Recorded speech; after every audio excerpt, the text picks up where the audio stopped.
Hello, everyone, and welcome to Sports Talk with Tonsoni. I'm your host, Bryan Tonsoni. The college basketball season is finally here. It starts this week. We are recording this podcast on Monday. A lot of you will be watching your favorite team starting on Tuesday, November 6th. This episode will be the fourth in a four-part series where Bryan Mauro of Busting Brackets, myself, and a guest will preview every conference in the country.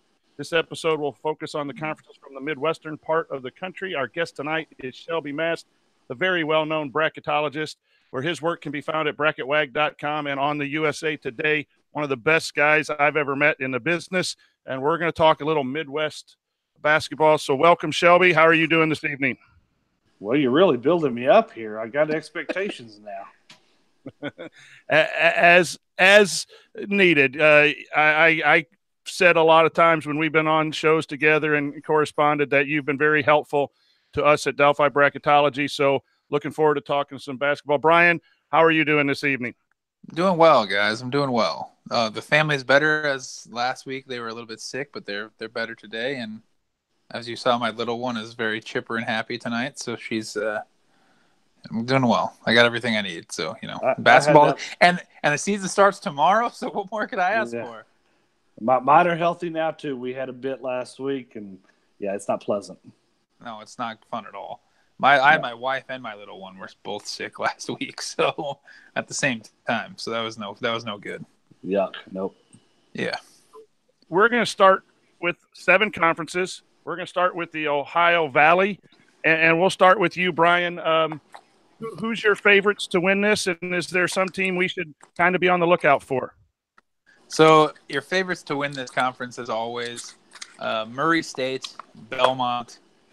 Those are the 2 teams at the top that everyone's probably going to pencil in every year. Belmont is kind of the team, like the Gonzaga not really so much as dominant, but they're the team that basically says someone come beat us in this conference.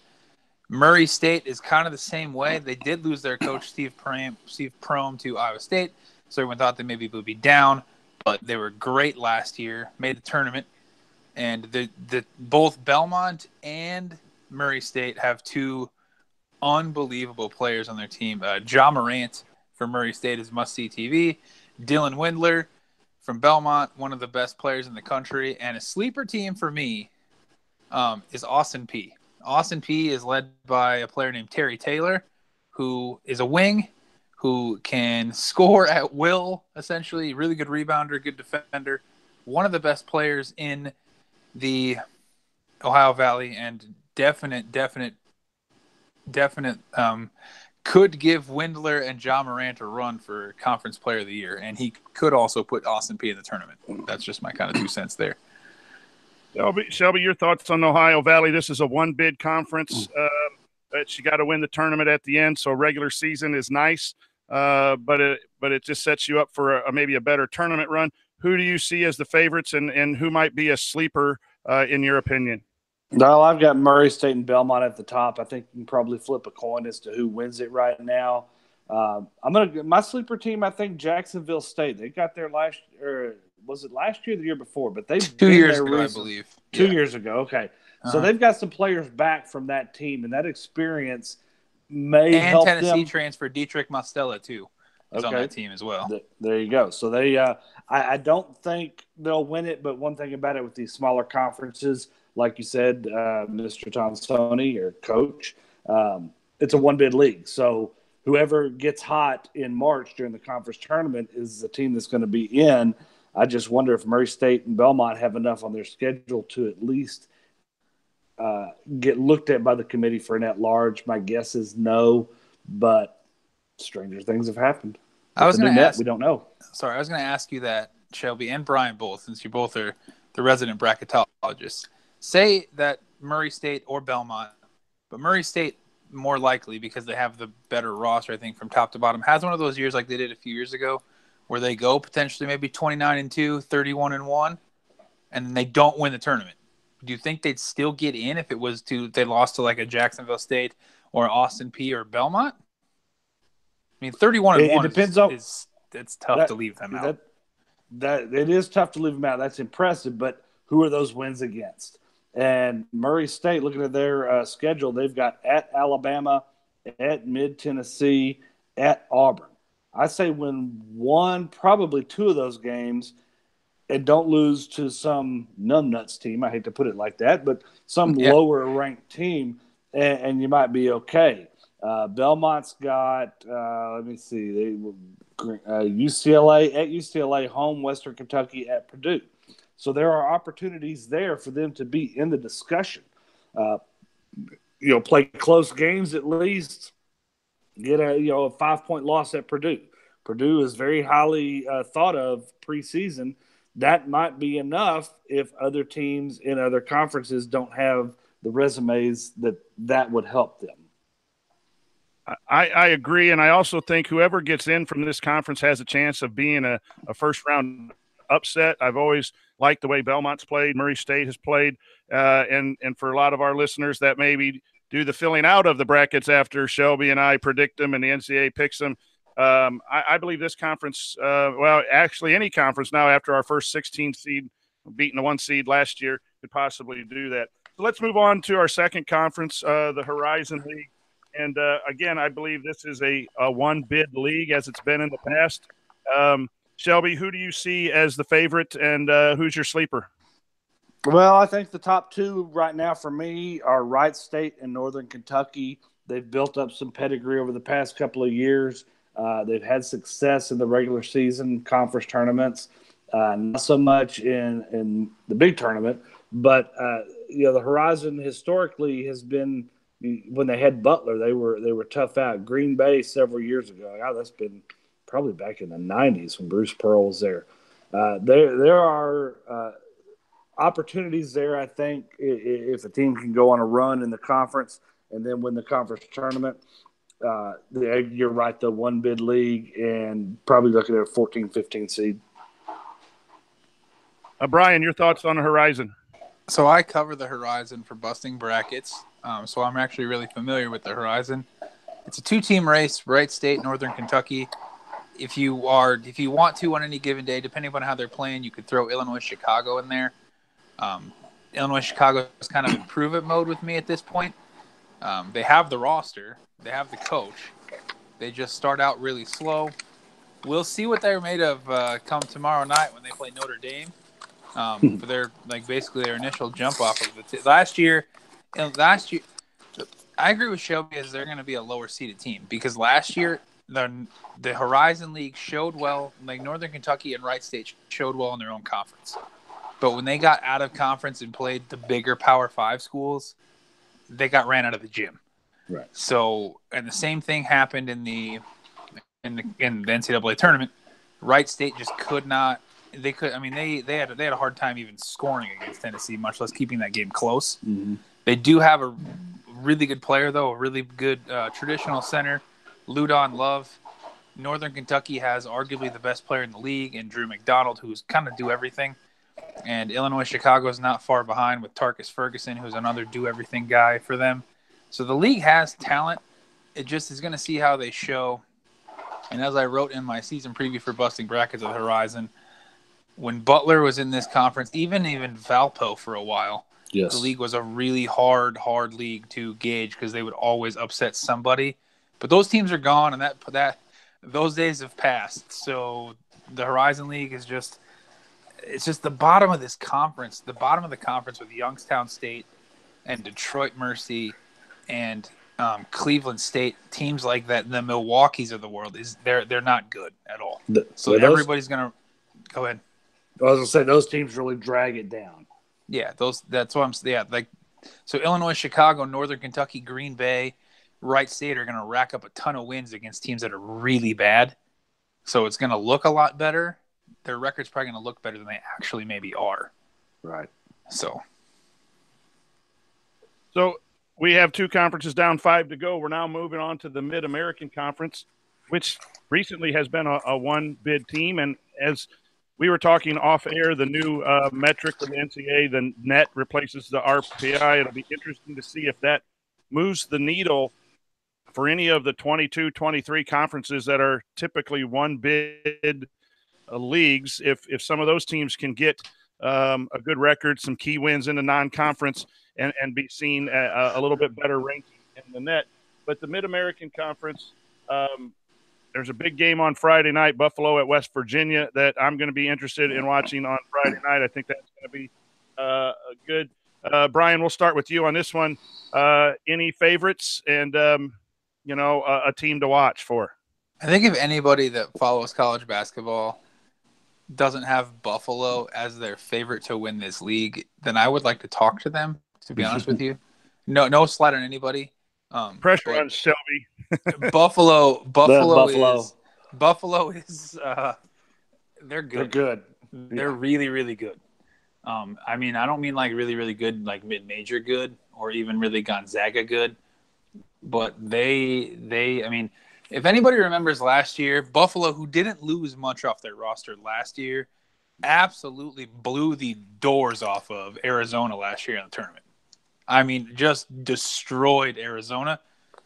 Don't know if that'll happen again because it's all about matchups, but they have one of the best young coaches in basketball in Nate Oates, one of the best players that no one's probably ever heard of in CJ Massenberg. The dude can really do anything, potential NBA player there.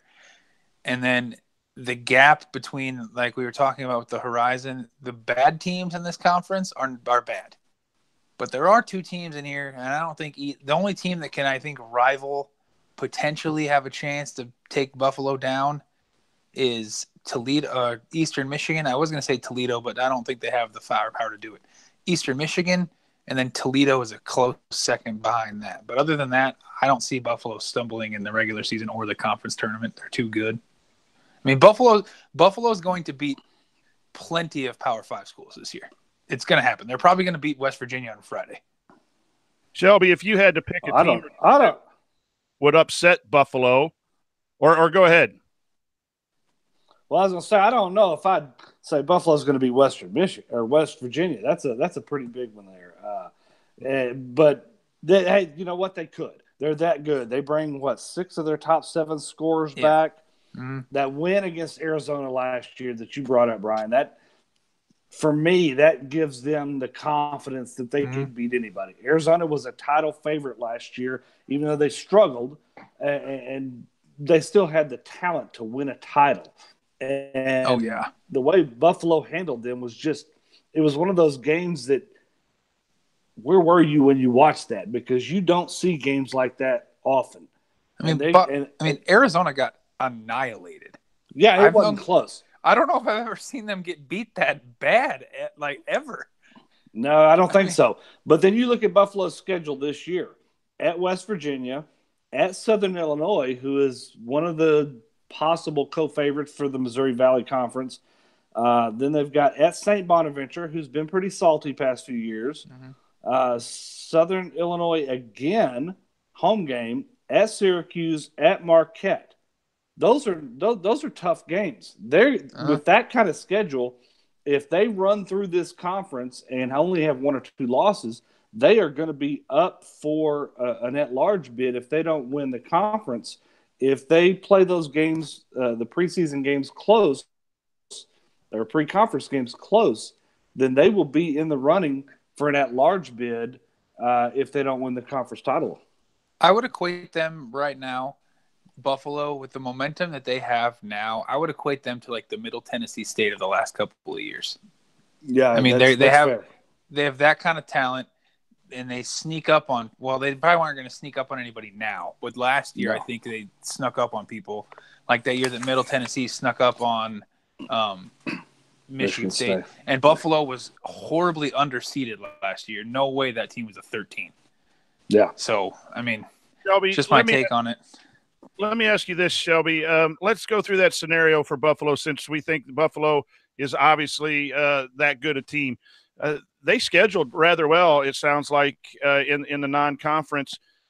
If they go 500 and get 3 or 4 wins out of what it looked like 7 really quality games, and go 1 or 2 losses in their tourney and get beat in their tourney, one, would you like to see them in as a fan? And 2, do you think that there's a chance that this league could get 2 in, given that? And then maybe I'll come back with another question. Are teams scheduling, are the mid-majors having an easier time scheduling now or not? And so I guess that's a lot there. But can Buffalo run get a bid with 3 or 4 of those wins that you mentioned in their conference, in their non-conference? I really think they can.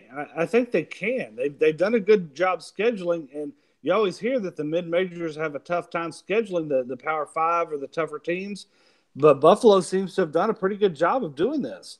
And kudos to them. That's tough to do because the big boys don't want to face these mid-majors who could possibly beat them. They just don't want to do it. And so for them to have this kind of schedule, if they lose, I'm going to say 3 conference games tops and lose semis of the conference tournament, they're going to be in the mix.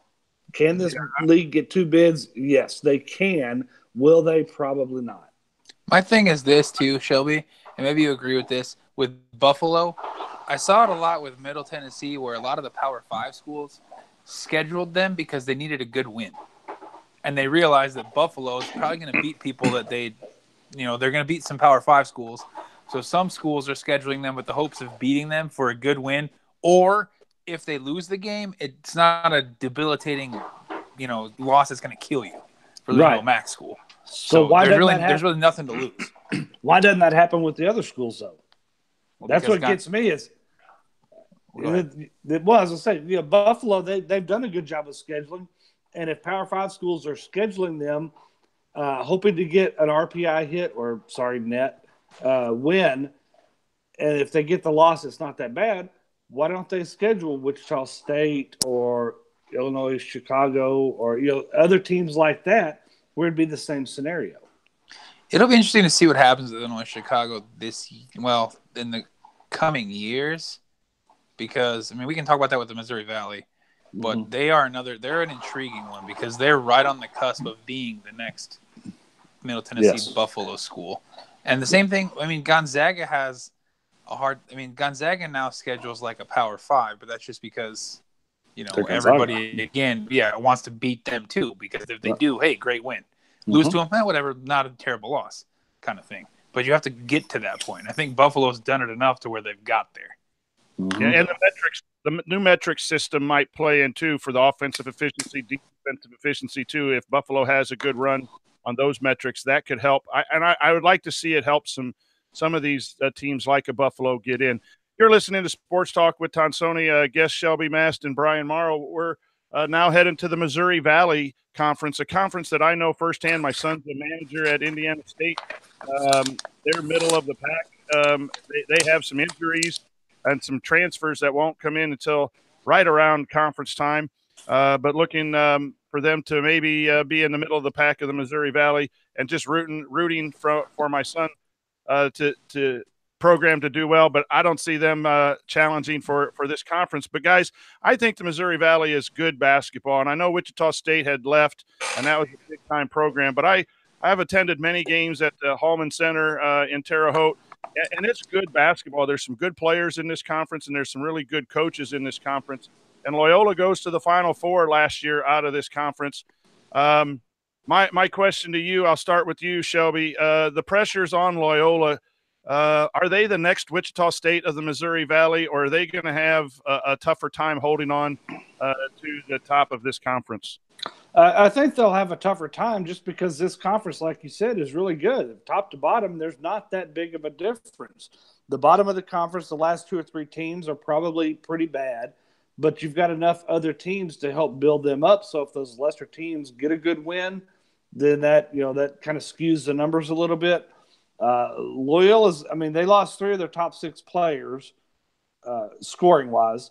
They have done a pretty decent job of scheduling. It's not horrible, but they've got at Nevada, they've got at Maryland, at St. Joseph's, who's iffy, but still it's not Power 5, but just a step below. So there's opportunities for them. What I think is going to hurt this conference seeding-wise is the out-of-conference schedule. There's not enough teams that want to play them, and that's going to hurt the lesser teams in the conference, which will drag their ranking down. Bryan, who do you see challenging Loyola for this conference bid, and do you see that the possible multiple bid conference? I have one thing to say about the Missouri Valley first. Before I do that, does Indiana play Indiana State this year? Thanks, Bryan. Thanks for bringing it back. Do they? Because if they do, then Indiana State for that week could be one of the best teams in the country. But no, so Loyola, I wavered back and forth on who I was going to pick to win this one because I really like Illinois State a lot as well. I do. I like Southern Illinois too. I just don't think Southern Illinois has enough to beat Loyola or Illinois State. But I like both of them. I picked Loyola to come out on top just because that added experience, and I really like Porter Moser. Plus, with Illinois State, their best player, Malik Yarbrough, is kind of a head case. He's been on and off the team, been arrested a few times, so it's really hard to know if he's actually going to be able to give them a full year. If he does, Illinois State and Loyola can definitely win enough games out of conference against decent enough schools that they'll both be in the mix, I think, And Bradley's another team that intrigues me. I don't know if they have enough, but I think that they have a good enough roster to make noise in the conference as well. Shelby, who do you see making a run here if it's not Loyola? I'm going to throw Southern Illinois out there. Bryan's not a big fan of theirs. I'm not necessarily a big fan of theirs, but they've got all their starters back. And you look at their schedule, they've got St. Louis, who a lot of people predict to win the A-10. Murray State, we talked about them earlier, at Buffalo. Those are decent enough games to get them in the discussion. But those 5 starters have to stay healthy, and they've got to win the games. That's what it all comes down to is win your games. Win your games, and everything will work out. Southern Illinois also has to be the team that avoids the losing to the the Valpos and the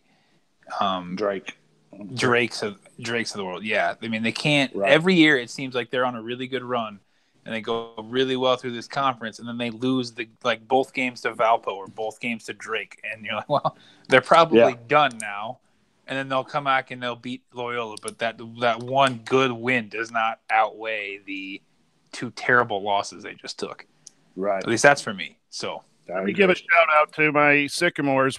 Watch for this kid. He's a sophomore, Tyreek Key, a guard stepping in the starting lineup for the Sycamores. I think he'll surprise people. The Sycamores have a couple nice guards, and they got one who transferred in from Butler. And so hopefully they can compete, get to 500. I am going to be in attendance or planning to be in attendance for in St. Louis for their conference tournament, and I'm looking forward to, I think it's Arch Madness or whatever in St. Louis a week before all the other conferences get going. So I'm looking forward to that. We're now going to move on to the American Conference, and I'm going to ask Bryan. I'm going to ask a couple questions on this one that's just a little different than the favorite. I'm going to start with you, Bryan. Cincinnati loses 3 starters, I believe, but has the Cumberland kid back who is coached by a good friend of mine, Mike Noska, in Wilmington, Ohio in high school. So the good pedigree for that young man. Does Cincinnati and their defensive play, outstanding defensive play, have enough to win this conference again and be a contender for a top 4 or 5 seed, or did they lose too much? So to answer that question, I would ask you how you feel about Mick Cronin as a coach, because I personally think Mick Cronin is one of the best coaches in the country. And I think that he'll have Cincinnati there every single year. Every year they play their style of basketball. They never waver from it. And for some reason, every single year it seems to work. I mean, Cincinnati at points in time has been painfully hard to watch because they physically can't score points. But every single year they win 21 to 27 games, and they're in the tournament every year. But sometimes they are painful to watch because they physically cannot put the ball in the basket at all. But Mick Cronin every year does everything to get that team ready to go, and he's a genius. Yeah, he reminds me a little bit of Bobby Bowden. We're going to do what we do, and you try to stop us. Yeah. Well, when they're on offense, you can stop us, but when we're on defense, good luck. Like we're just, they're in you. They're right there in you. I remember when Nebraska played them here, and Nebraska wasn't very good that year. Nebraska did beat them, but I remember that game went triple overtime, and it was so hard to watch because the final score in a triple overtime game was 56-55. It was just, nobody could put the ball in the basket, but Cincinnati, the game was sloppy. They mucked it up. I mean, they were in you. They don't ever foul. They play that crazy like man switch, sometimes zone. They're long on the perimeter. They're tough to prepare for defensively. Yeah, and they start off with a really good game. I believe it's Wednesday. Ohio State and Cincinnati play as an opener. That's a early start. I think it's a 6:00 Eastern time start on Wednesday. Shelby, I'm going to ask you this question: if I said Houston, Central Florida, or Memphis to challenge Cincinnati, or other, what would you select? Well, my teams right now, I've got UCF, Houston, and Cincinnati in my bracket right now. And Memphis, I just don't know. I mean, is Penny Hardaway going to be that good of a coach? He's been a pretty decent recruiter, but recruiting is one thing, but getting your guys to play together is another. I think he's probably going to be okay, but I don't know if he can get there his first year. I'm not going to count out Greg Marshall, Wichita State. I mean, they've lost a lot. The conference team is pretty bare, but he has done some phenomenal things there. And so I think there's 5 teams, and they get 2 to 3 bids out of those 5. Let me just put one name in for you, since Bryan gave his name for a kid at Indiana State. There's a guy, there's a kid who plays for Memphis. He's originally from Nebraska. He's from the Indian Reservation, from Winnebago Indian Reservation here. His name is David Winjett. Really unknown kid because he played on an Indian reservation, so it was really hard to go watch in high school. Went to a prep school, blew up. His name is David Winjett. He was one of the, I think, all-time leading scorers in Nebraska high school basketball history. Kid can play. He now plays and attends Memphis, so I'm really interested to see how well he actually does. But that's kind of off the cusp there. But well, I'm gonna throw this out for UCF. Can they stay healthy? Yes. It's true. I mean, that's their thing. Yeah, can Taco Fall and BJ Taylor stay on the floor? If they can, they're going to win a lot of games. If they can't, it's going to be a lot like last year. They're another team, too. Something about the American Conference that just drives me crazy. They have so many teams that it seems like it's an actual chore to put the ball in the basket. Because Cincinnati and Central Florida were 2 teams last year. First of all, I think their pace of play was one of the slowest in the country for both of them. And second, Central Florida I give kind of a pass to because they didn't have Taylor and Taco Fall half the year.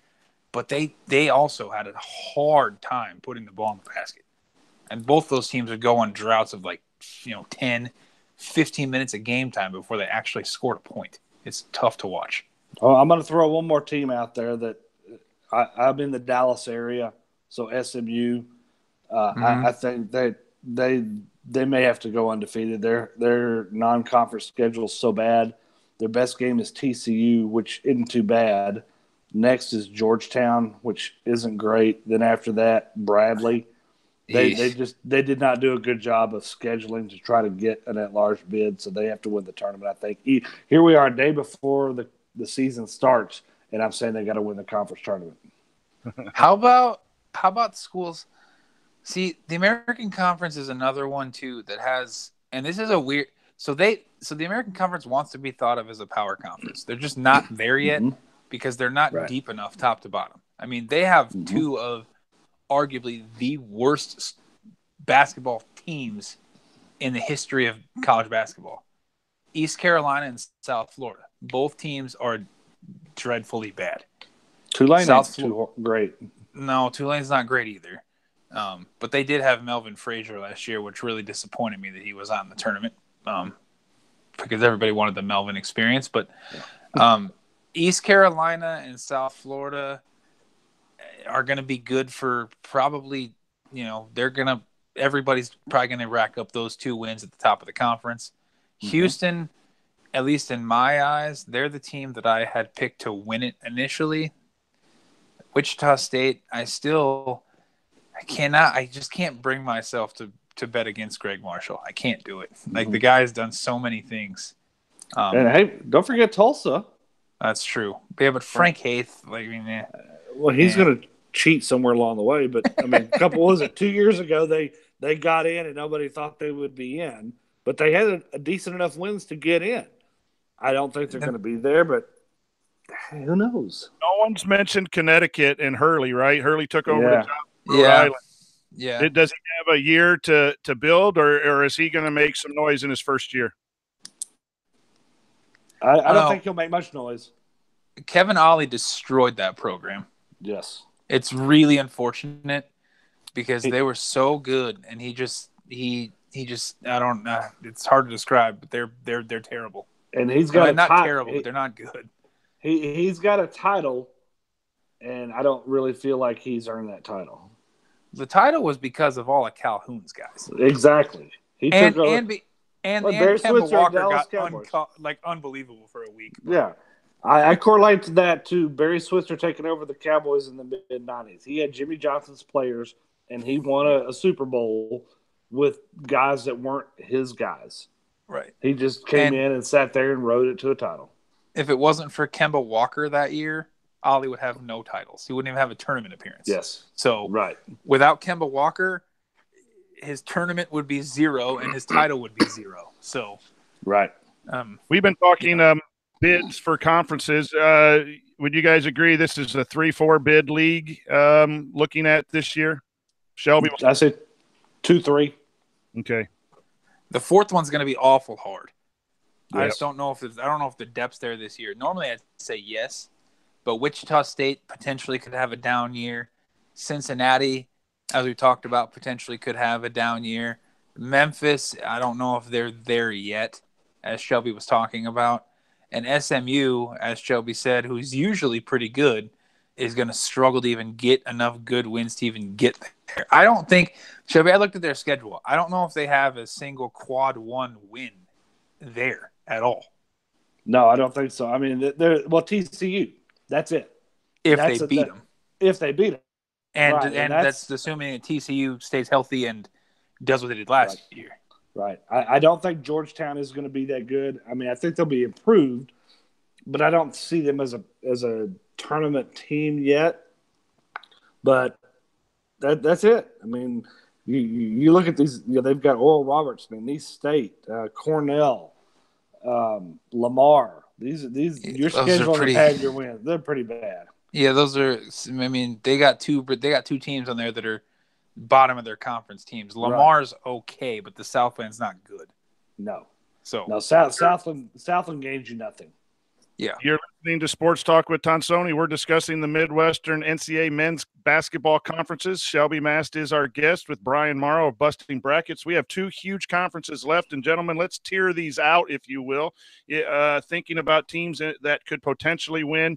Teams, the second tier would be teams that could be tournament bound, and then we'll leave the bottom for someone else to discuss. But the Big Ten only had 4 teams in the tournament last year. Hopefully they can get a few more teams in and get back to a little bit of prominence.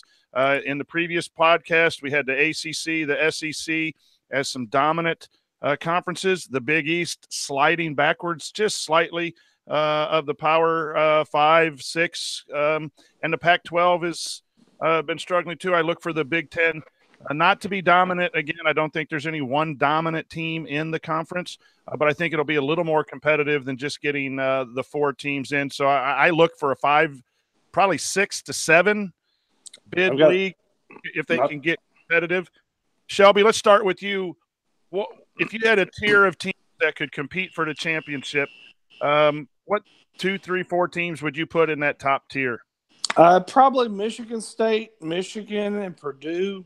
I'm not sure Indiana's there yet. I think they will be in the tournament. Romeo Langford's solid. Is he going to be enough? And Archie Miller's second year, I think they do get back to the tournament. I think Nebraska gets there. A lot of people were so upset last year they didn't get in. I was really upset last year they didn't get in. But they didn't beat anybody. That's the thing. I know. This goes back to scheduling. Talk about it.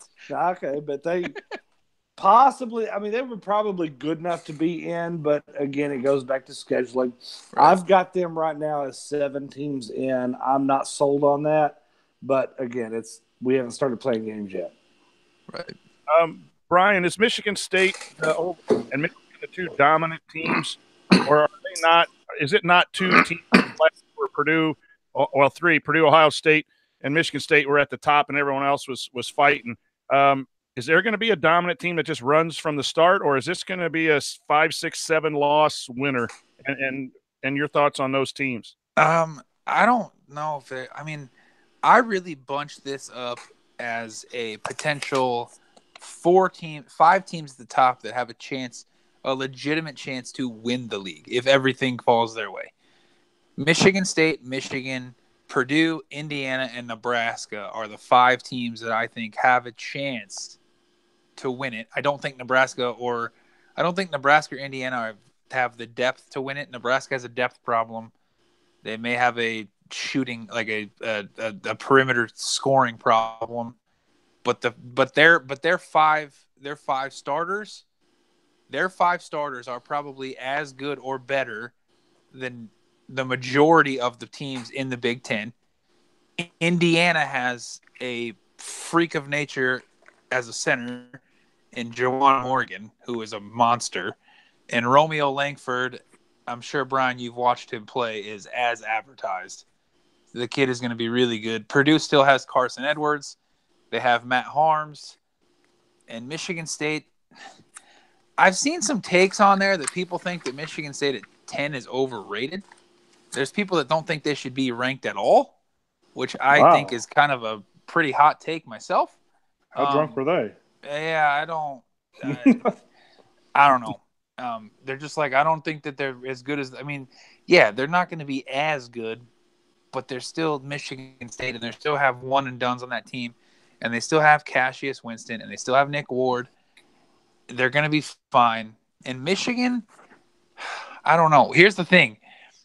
Play Michigan early. I've always said this before. If you want to get Michigan, get them early. Hopefully play them early on your schedule, because if you play them in February or March, you don't have a prayer. It ain't going to happen. So that team gets so much better as the year goes on, and it's where you schedule them at is to where you can beat them. 2 other teams that I kind of like, I think Maryland is really intriguing because Mark Turgeon's fighting for his job, at least in my opinion. Mine too. If they're not good and they don't make the tournament, I don't think Mark Turgeon is their coach anymore. They kind of wanted him out last year. And the other team that intrigues me is Wisconsin, because I'm interested to see if last year was just that they had a bunch of injuries, or is Greg Gard really not as good of a coach as we all thought that he might have been? And can Ethan Happ improve his free throw shooting and potential outside shooting to kind of help that team get over the hump? I think Brad Davidson's really good, though. Shelby, let's ask you. You have a Wisconsin and Maryland, which might be teams 6 and 7. You have an Ohio State team that was the top of the conference but lost the Bates Diop, all a Big Ten player. But Chris Holtman's a pretty solid coach in his second year. Those 3 teams is that your next tier, or is there anyone hanging out like a Minnesota and Iowa that were down last year but have a lot of players coming back that can sneak up and possibly get in the tournament from the Big Ten? Well, looking at my bracket that's posted now in USA Today, I believe it is, I've got Penn State in my first 4 out. I'm kind of intrigued by them. There's a lot of teams that win the NIT that progress the following year. Even with their phenomenal head coach that they have there? At this time of year, it doesn't matter who I pick. I'm not wrong. That's true. But I took a flyer on Penn State, but I got Maryland, Wisconsin in my first 4 out, and Ohio State as an 11th seed. So I've got 4 teams there that are right there on the bubble if the bubble existed today. And I'm not sold on any of them, but if things fall right for them, I think they could be there. I think Rutgers obviously done. Illinois. Somebody asked me today about Northwestern. I don't think they really have a shot. No. Iowa, the CEO of my company went there, and he says I must put them in my others considered or my job's on the line. So I'm going to throw Iowa out there. I don't think Minnesota has a shot either. I think Minnesota and Iowa are interesting for this point only, that they have some returners. Iowa hasn't played any defense. And if they played any defense, can they get to the 500, 10-10 now that there's a 20 we haven't mentioned that's 20 game league schedule? Minnesota, they had one good year, and their players look intriguing. But again, they only won 4 games last year. Do they have enough to bounce back and get up to the 10-11, which I think you got to get to not as rule, but if you don't win 5, 10 or 11 games in the Big Ten, I don't think your record's going to be good enough to get in. So I do think Ohio State is someone to watch in that conference. Brian, any last thoughts on the Big Ten? Yeah, Ohio State got picked to finish 10th by the media in the league. I think that's really low. They don't ask my opinion. I don't get a vote, but yeah, I think that's really low. Lindy's has them 6th. Yeah, I kind of feel that they're more of a. I don't think they're in the top tier. I think they're probably belong in like that second tier. But the thing is that I don't think that the gap between number 1 and number 7 in the Big Ten this year is that far. Right. I think that there's a lot of really competitive teams. There's a lot of really good players in this league. I mean, you got to think. Look at all the players that came back in the Big Ten that could have went pro. Isaac Copeland, James Palmer, Isaiah Roby, Jawan Morgan. Then you had Nick Ward came back. Cassius Winston. Lamar Stevens is back. Watkins. Jordan Murphy's back. I'm trying to think of the other ones here. Carson Edwards. Mm-hmm. Charles Matthews, Jordan Poole, of those type. I mean, that's a lot of talent to have. I mean, there's a lot of those guys there that every team in the country would love to have and would love to start. And even Rutgers, who is one of the worst, that's going to be probably the worst team in the Big Ten, still has some good talent with Montez Mathis, Geo Baker. Illinois has got Trent Frazier. I mean, Northwestern still has Scotty Lindsey, I believe, and Derek Parton. So there's talent throughout the league. The problem is that there's not the supporting cast and the experience and some of the coaching. It's just, I don't know. The league is going to be bunched tightly. And even Iowa's got Tyler Cook. I forgot about him. And Cordell Pemsel, Bohannon. So that league is going to be packed pretty tight. So that's it. The Big Ten looks to be on a rebound. Shelby, we're going to the Big 12. Does anybody besides Kansas have a chance? I think they've won like several, 12, 13, 14 in a row. How good is Kansas this year in your mind? And who's a couple teams that will be at the top? This is a deep league, and a lot of teams were considered last year, only except the bottom team last year. And is that depth going to happen again this year? I think it will. I don't think it'll be as big as it was last year. You'll have a lot of teams, but I think there'll be a lot more bubble type teams. I think it's Kansas's team league to lose. Kansas State for me is next. They bring back 6 of their top 7 scorers, I believe, something like that, or top 7 scorers back, and their Elite 8 run. This is going to go back to the Buffalo thing. That experience of being in the tournament and going far in the tournament, I think, is going to help Kansas State. Will it be enough to knock off Kansas? Probably not. What's intriguing to me is 40% of this league is made up of teams from my state, Texas, and none of them are picked to be top 3.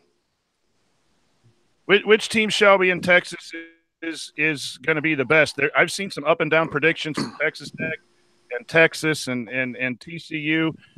Which team in that great state is going to come out on top, or at least near the top, and make the tournament? I think TCU, Texas Tech, and Texas all have a shot to make it. I think TCU will probably be the best team in our state this year. But compared to the last couple of years, it's not going to be as impressive. We've had teams in the top 4 seeds. I don't think we'll get that this year. We may get, as a state, 6 or 7 teams total, but nobody that's really a threat to win a title. TCU looks pretty good if they can stay healthy. Tech's going to be good, and Texas for Texas, I mean, that's my favorite football school. I just want to see Andrew Jones play 2 or 3 minutes. If he can play, I think that for me makes that season for him. And Andrew Jones is the young man who is battling cancer and right. coming from that awful awful disease, and we wish the best for him. And then he broke his toe a few weeks ago. He's out for like 6 weeks. I saw that. So to get healthy with his toe and to make a great comeback, that would be a great story.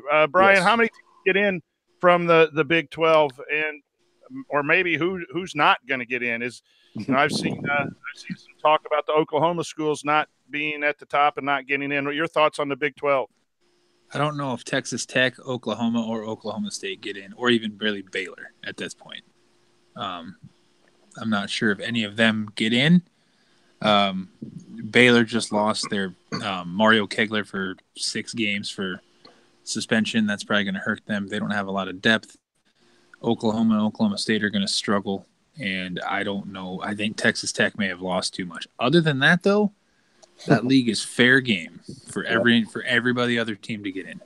And to answer the previous question, it's Kansas's league to lose until somebody beats them. You're going to have to prove it to me. I'll prick them every year until somebody does it. So it seems like there's always a team that breaks out and it's up near the top with Kansas, and then as the second go around to the conference comes, Kansas clearly ends up a game, 2-3 games ahead. Iowa State, what's their outlook, Shelby, this year? I think they're a bubble team. I like their team, but I don't know if they've got the experience. I have them clearly on the bubble for me right now. So, go ahead, Bryan. I think they got some dudes. They have Taylor Horton-Tucker, Lindell Wigington. Steve Prohm plays that. He just plays that open style. All 5 guys on the floor are going to shoot, score, rebound, steal the ball, play defense. He doesn't care. He doesn't even care how tall you are. If you're 5'3" and you can play, you can play. So, yep. I've got him as a 10 seed right now. So take that as you will. The NCAA basketball season is just hours away as we are recording this on Monday night. We have covered every conference in the NCAA, and we are excited here at Sports Talk with Tonsoni and our friends at Busting Brackets and Shelby at bracketwag.com to get the season started and start comparing records and their teams are in their conference standings, but also for us bracketologists, how they start comparing to other teams across the country. Is the new rating system going to allow for some smaller conferences to get a second team in? Personally, I would enjoy having that discussion with our bracketology group. But we appreciate all of our listeners. I appreciate Bryan and Shelby. We'll start with you, Shelby. Any last thoughts about this upcoming basketball season? We've got a lot of teams at the top of the bracket, even though the bracket's not really viable yet. But we've got several teams that can make Final Four runs. Nevada seems to be, based on last year and the talent they're bringing back, they're a Final Four favorite, and a lot of people have them as a title contender. I'm not opposed to that. I don't think their seed is going to be as good as people hope it will be because of their conference schedule is going to drag them down some. But that's a team to watch for. It's always fun when you get teams like that in Loyola, Gonzaga. Not so much Gonzaga anymore because they're legit. But you get those teams that you don't get to see that often that can make a Final Four run. That makes it fun for everybody. Well said, my friend. And Bryan, the last thoughts as we end this 4-part series on the conferences. Yep. North Carolina's really good. They're going to be a lot of fun to watch. Another thing, too, is as I was doing some research for these podcasts, I realized that the Northeast Conference, NEC, St. Francis, PA, the Red Flash, that conference is the only conference in the history of the NCAA tournament to never win a game. Every other conference has had a win. The SWAC, the MEAC, all of the lower middling conferences have had a win. The NEC never has. So hopefully St. Francis has a team and seed. I mean, there'll be a 16 seed probably playing game, but hopefully they get a matchup in which they can exploit and win. So we'll see that. And as Shelby said, early on, there's a lot of teams that are title contenders. One for sure, Gonzaga, Duke, Nevada, North Carolina. That would be who I would have in the Final Four right now, judging by potential of I have to see matchups. And also, too, Virginia is going to be right there again. I hope they go further in the tournament this year. I really want to see them do well. But I just think they're going to be a load in the conference play again. So I think one thing we can now say, anything can happen in March Madness. We always said anything can happen except a 16 beating a 1. That happened now. Now anything can happen. Are you a Virginia fan? I like watching them play. I live in Nebraska, so I'm a Nebraska basketball fan. Okay. Unfortunately. And I will say this. I hope that this is finally my year where they can win a game. Hopefully. So well, for me, I'm hoping the Indiana Hoosiers get back in the tournament after being out a couple years and stay there. And I'm just glad that the tournament is back and looking forward to great discussions all year with all of the people who have joined us on these conference previews. And here's the lesson, listeners. If you have a favorite team, win games. And if you win games on the road, that helps. And if you win games against quality opponents, regardless of the RPI, NET, you will see your team playing in March and hopefully winning the game in March. So this will do it for this edition of Sports Talk with Tonsoni. Follow us on Twitter at SportsTons and at Delphi Brackets for bracket information all year. At DelphiBracketology.com, we remodeled our website. We're going to add a lot of written content. For Shelby, Mast, Bryan, Mauro, I am Bryan Tonsoni saying happy hoops watching. Enjoy college basketball this season.